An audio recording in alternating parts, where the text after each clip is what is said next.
उसमें एक आया था कि प्रिवेंटिव इंडेफिनिट डिटेंशन लॉ बना था, जिसमें अच्छा, जो लोग आज़ादी के लिए जा रहे थे ना, उनको पकड़ के वो लोग अंदर कर देते थे और काफ़ी देर तक अंदर करते थे, किसी को पता भी नहीं होता था। सही। वही चीज़ आजकल ये हुकूमत कर रही है।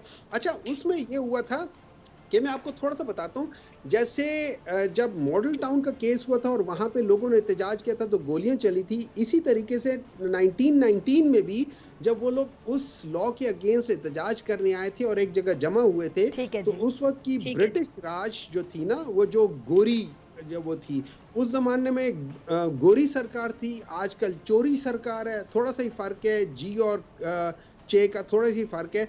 तो उन्होंने भी उधर गोलियाँ मारी थी। वो एक बड़े नाम से मशहूर है, उसको कहते हैं जूलियन वाला बाग की ट्रेजेडी, द मैसेकर। बिल्कुल इसी तरीके से जैसे ये मॉडल टाउन में मैसेकर हुआ